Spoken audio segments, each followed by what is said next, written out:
Circle of curvature and chord of curvature, वक्रता वृत्त और वक्रता जीवाएं। इसको हम देखते हैं आज। पहले थोड़ी सी थ्योरी करेंगे।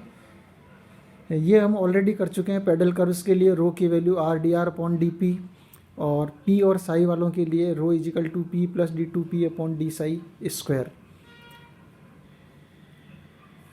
वक्रता केंद्र, इसमें क्या है कि यहाँ हमारे पास में ये कोई कर्व है।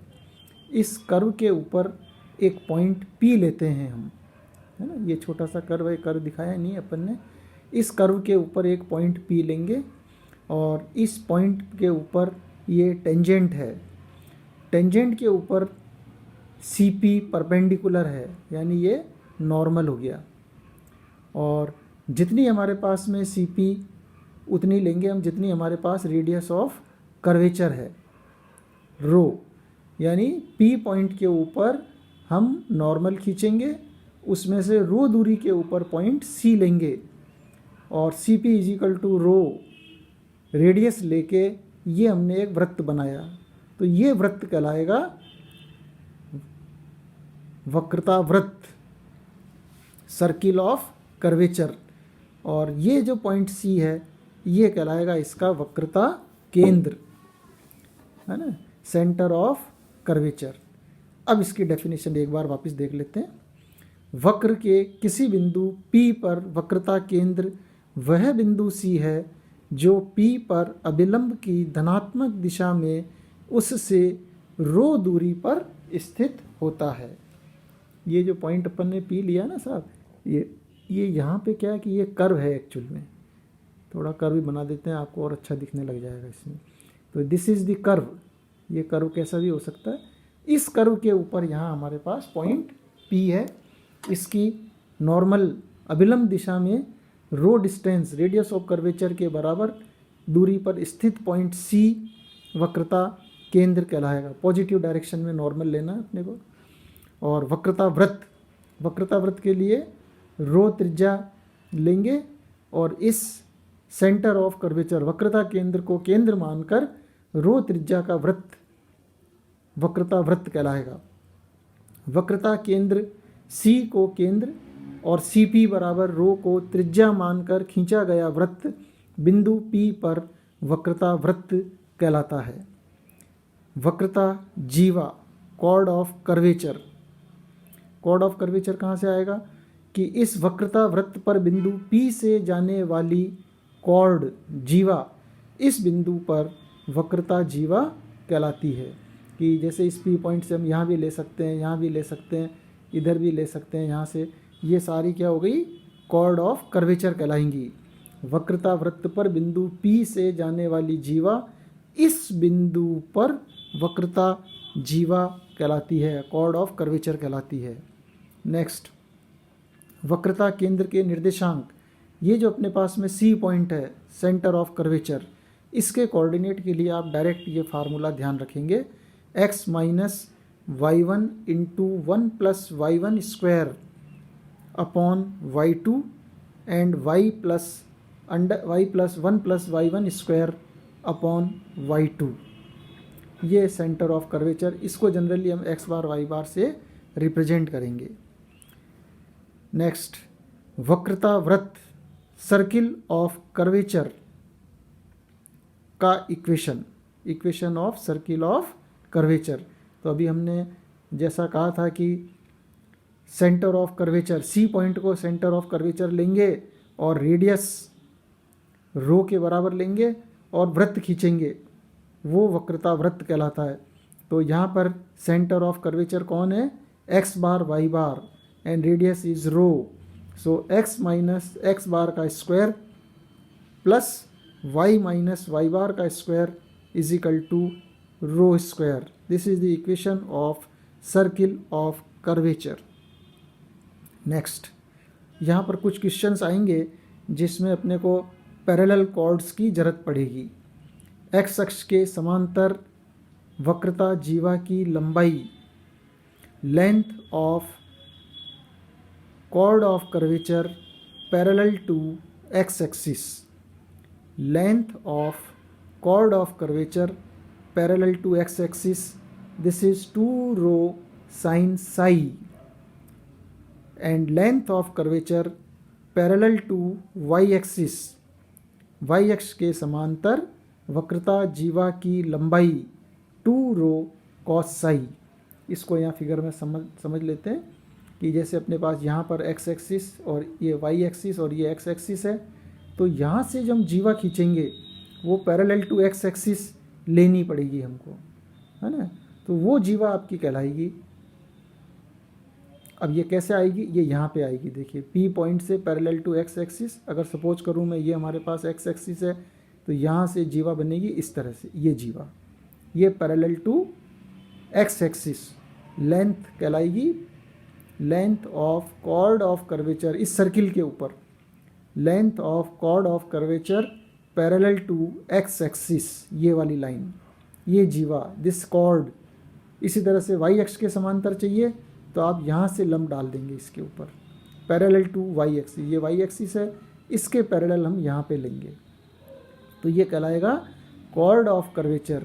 और इसकी लेंथ जो होगी वो कहलाएगी length of chord of curvature parallel to Y axis, parallel to X axis. हम चाहें तो यहाँ से जो पैरेलल टू एक्स एक्सिस आ रही है इसके ऊपर लंबी डाल सकते हैं, तो भी वही चीज़ आएगी सेम, है ना। तो एक्स एक्स के समांतर वक्रता जीवा की लंबाई 2 रो साइन साई, और वाई एक्स के समांतर हम लेंगे तो 2 रो कॉस साई, साई ध्यान रखेंगे हम, है ना। नेक्स्ट, ध्रुव से जाने वाली वक्रता जीवा की लंबाई, length of chord of curvature through pole. अब यहाँ पर पोल से जाने वाली चाहिए हमको। सपोज करते हैं अपने पास यहाँ पे पी पॉइंट है, ये एक्स एक्सिस है, ये पोल यहाँ पे है, तो यहाँ से आप जीवा खींचेंगे ये थ्रू पोल, ये वाली, तो ये जो जीवा आएगी ये कहलाएगी पोल से जाने वाली वक्रता जीवा की लंबाई। और इसी के परपेंडिकुलर चाहिए हमको, इसके लंब दिशा में, तो इसके लंब दिशा में यहाँ से जैसे ये जा रही है ना जीवा, इस पे लंब डाल दो यहाँ पे, ये तिरछा आ जाएगा थोड़ा सा। अगर पोल हम पॉइंट यहाँ लेते हैं तो ये लाइन आ गई, ध्रुवांतर रेखा हो गई, और ध्रुवांतर रेखा पे लंब रेखा ये वाली लाइन। सो दिस कॉर्ड, ध्रुव से जाने वाली वक्रता जीवा के परपेंडिकुलर जीवा की लंबाई 2 रो कॉस फाई, और ध्रुव से जाने वाली वक्रता जीवा की लंबाई 2 रो साइन फाई। अब ये आपको यहाँ पे थोड़ा सा ध्यान रखना है कि parallel to X and Y axis पूछता है तब तो हमको साई यूज करना है, और ध्रुव से जाने वाली थ्रू पोल अगर लेते हैं अपन, यानी आप आर थीटा में जा रहे हैं, तो ये आपके यहाँ पे फाई आएगा। तो साई निकलेगा कैसे, साई के लिए हमको पता है D Y upon D X is tan psi, तो D Y upon D X निकालेंगे तो टेन साई मालूम हो गया, तो साइन साई कॉस साई पता लग जाएंगे। और अगर आपको फाई वाले रिलेशन चाहिए तो tan phi equal to R D theta upon D R काम में लेंगे अपन, है ना। ये रहे tan psi equal to D Y upon D X, इससे तो साइन साई कॉस साई निकालेंगे। Tan phi equal to R D theta upon D R, इससे हम निकालेंगे साइन फाई कॉस फाई।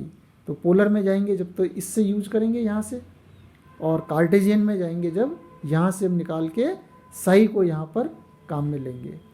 और रो आपको निकालने का तरीका मालूम ही है, एक्स वाई में जाएंगे जब तो 1 + y1 square power 3/2 upon y2 वाला काम लेंगे, और पोलर में जाएंगे तो वही R square plus D R by D theta का स्क्वायर की power 3/2 upon R square plus 2 D R by D theta का square minus R D 2 R by D theta square, ये फार्मूला हम काम में लेंगे।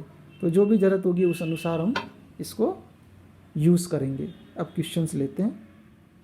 Find circle of curvature of the curve root X plus root Y बराबर root A at the point a/4 हमको निकालना है सर्किल ऑफ कर्वेचर इस वाले कर्व के लिए पॉइंट a/4।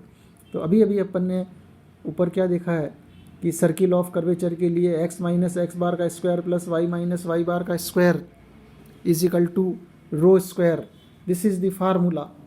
और इस फार्मूले के लिए हमको x बार y बार चाहिए और रो चाहिए। रो किस में चाहिए, एक्स वाई में चाहिए, एक्स बार वाई बार भी किस में चाहिए, एक्स वाई में चाहिए। तो रो के लिए हमको ये फार्मूला काम में लेना है, यानी हमको D Y upon D X D two Y upon D X square निकालना है। और एक्स बार वाई बार चाहिए, तो एक्स बार वाई बार का जो अपने पास फार्मूला है वो हम ये काम में लेंगे, ये एक्स बार का फार्मूला, ये वाई बार का फार्मूला। इसमें भी वाई वन वाई टू चाहिए, तो सबसे पहले हम वाई वन वाई टू निकाल लें एट दी पॉइंट और रो निकाल लेते हैं, और फिर एक्स बार वाई बार निकालें तो ये सवाल आराम से हो जाएगा अपने से। Root X plus root Y is equal to root A, point है अपना a/4 differentiate with respect to X 1/2 root X plus 1/2 root Y D Y upon D X is equal to 0, और D Y upon D X बराबर 2 से 2 हट गया, minus का root Y upon X, और at the point निकाल लेते हैं a/4 so a/4 upon a/4 this is -1। Again differentiate with respect to x, तो इसको डिफ्रेंशिएट करें d2y upon D X square, minus तो बाहर है ही, रूट वाई का डिफ्रेंशिएशन मैंने इसको प्रोडक्ट ऑफ टू फंक्शन से किया, 1/2 नीचे रूट वाई और y का D Y upon D X 1/√x as it is, minus root Y ऐसे का ऐसा ही, और ये x की पावर -½ का डिफ्रेंशिएशन -½ x की पावर -3/2 नीचे आके पॉजिटिव हो गया, और d2y upon D X square की वैल्यू एट दी पॉइंट, या तो आप D Y upon D X की पहले ये वैल्यू रखो, है ना, मैंने इसको क्या करा सीधा यहीं पे रख दिया वैल्यू, ताकि हमको कैलकुलेशन कम हो जाएगी इससे। -1/2 root Y root a/4 root X root a/4 D Y upon D X at the point, ये -1 आगे पीछे रखना ही है, हमने यहीं रख दिया इसको, minus root Y root a/4 1/2 x की पावर 3/2 का मतलब हो गया x root x, so a/4 root a/4। So अब देखिए साहब कितना हो गया, ये माइनस माइनस प्लस और ये भी प्लस, दोनों टर्म प्लस की हो गई।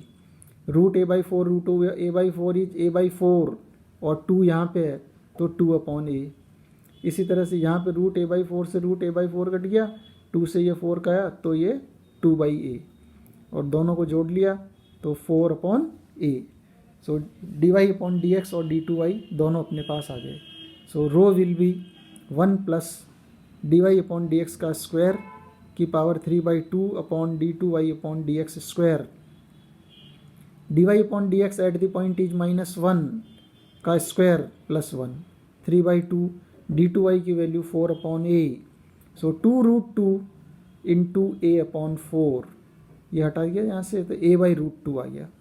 सो रो इज a/√2, और ये फार्मूला अपन पहले डिस्कस कर चुके हैं कि सर्किल ऑफ कर्वेचर के लिए हमको x माइनस एक्स बार का square plus y minus Y bar का स्क्वायर बराबर रो स्क्वायर चाहिए। सो x बार की वैल्यू x बार y बार निकाल लेते हैं, है ना। सो इसको आप चाहें तो थोड़ा सा और ठीक कर लें, x बार y बार हो गया ये एक्चुअल में। So x bar y bar is equal to formula है x minus y1 √1 plus y1 square y1 into 1 plus y1 square upon y2 and y plus 1 plus y1 square upon y2। x की value a/4, y की value a/4, y1 is -1 ये यहाँ भी रख दिया, और y2 is 4/a, y2 is 4/a, 1 plus -1 का square is 1, and इसको आप सॉल्व कर लीजिए, ठीक है ना। ये माइनस माइनस प्लस हो गया, ये भी a/4 हो गया और ये डबल हो गया, 2 तो ये और एक ये रहा 3a/4, ऐसे यहाँ भी ये a/4 दोनों में है, डबल हो गया ये तो 3a/4, तो ये भी अपने पास में चीज़ आ गई। सो x बार y बार सेंटर हमको पता लग गया, और रेडियस